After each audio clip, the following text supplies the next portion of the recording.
Good evening. Senator Imee Marcos says Vice President Sara Duterte thanked God after the Senate voted to archive the impeachment case against her.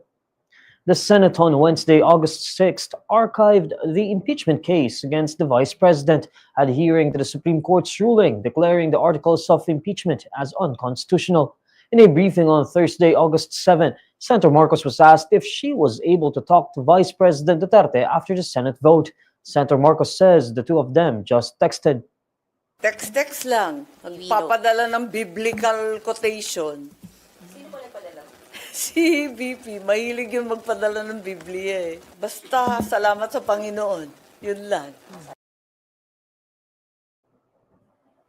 Senator Marcos is one of the 19 senators who voted in favor of Senate Majority Leader Joel Villanueva's motion to archive the case against the Vice President.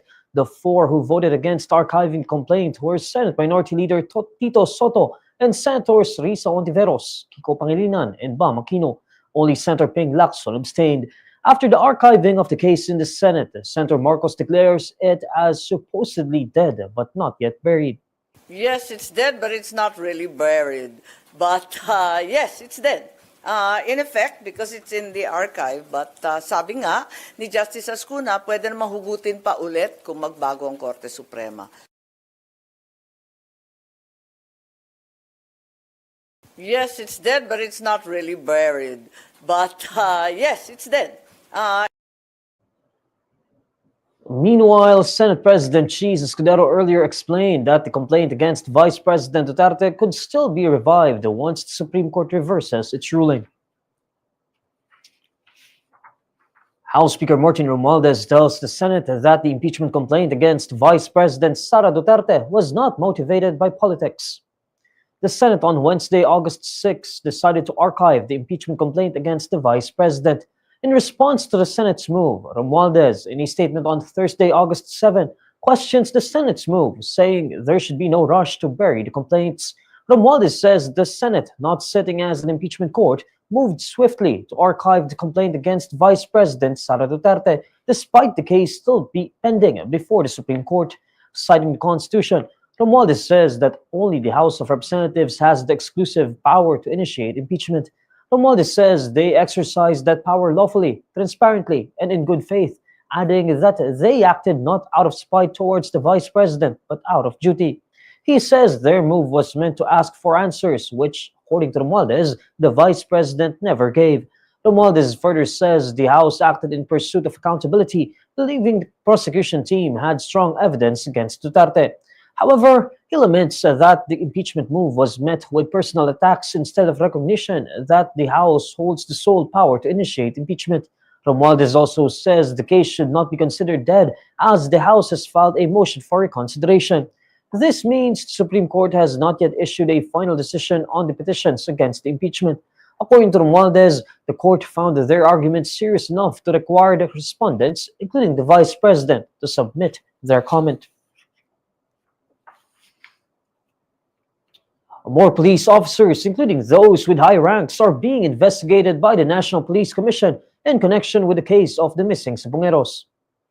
In an interview on Thursday, August 7, Napolcom Vice Chairperson Rafael Calinisan reveals there are many other names who have yet to surface as they investigate the case. Calinisan says they are also looking into officers with high ranks in the police force. When asked what was the highest rank of the officers being investigated, Calinisan says, marami pa pong ibang pangalan na hindi pa lumulutang na ating iniimbestigahan at marami pang ibang pangalan na matataas na ranggo na ating sinisilip. Like the President has instructed, no stone unturned. And klaro po ang instruction and we will do that religiously and without fear or favor. Yung 18 po, lahat po yun policemen. Yung pong 12 po active, 6 po have already been dismissed from the service for whatever reason. So, meron po pong 12 active, 6 po ay natanggal na. Nabanggit niya, sir, may matataas na rango kayo tinitignan. Ano pinakamataas na? General po. Calinisan declines to give further details on the identities of the police officials. Magkakaamuyan ako, hayaan nyo na ako kami mag-imbestiga. So, marami na akong nakikialam, marami na akong nagsusubok mag-interfere. Pag sinabi ko pa ho yung rango ng mga general na yun, marami pa lalo makikialam.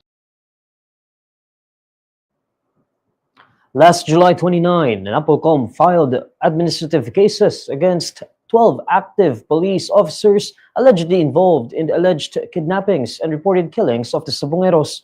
Philippine National Police Chief General Nicolas Torre III previously said that the 12 officers were placed under restrictive custody. The Bureau of Internal Revenue filed multiple criminal complaints against buyers of supposedly ghost receipts used in fraudulent transactions that cost the government over 1 billion pesos in taxes. In a briefing on Thursday, August 7, BIR Commissioner Romeo Lumagi Jr. reports a total of 23 corporations, 56 corporate officers, and 17 certified public accountants are facing complaints before the Department of Justice for violations including tax evasion, failure to supply correct and accurate information, perjury, and false reporting in relation to the ghost receipts. The corporations and individuals involved come from various industries such as construction, manufacturing, food, electronics, entertainment, marketing, and retail. According to the agency, these corporations and individuals allegedly made multiple suspicious purchases from ghost corporations and companies that exist only on paper with no actual business operations, employees, or tangible assets. Lumagi explains that BIR had already gone after the ghost corporations in separate complaints filed previously. According to Lumagi, these companies were put up and registered with the Securities and Exchange Commission but had no legitimate purpose other than to sell receipts. Lumagi says they also looked into who was using the receipts from the confirmed ghost companies. When asked how the BIR was able to detect the tax evasion, Lumagi says the respondents would initially react with surprise and claim they weren't earning.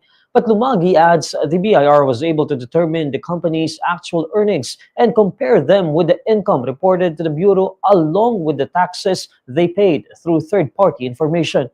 Meanwhile, Justice Undersecretary Jesse Andres elaborates on the scheme, explaining that the companies would reduce their tax liability by padding expenses against gross revenue, even though their expenses were not legitimate.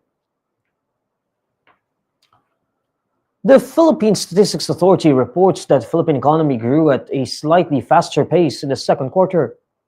According to the PSA, gross domestic product expanded by 5.5% in the April to June period. This figure is up from 5.4% annual growth in the first quarter. However, this marked a significant slowdown from the 6.5% growth recorded in the same period last year and fell short of market expectations.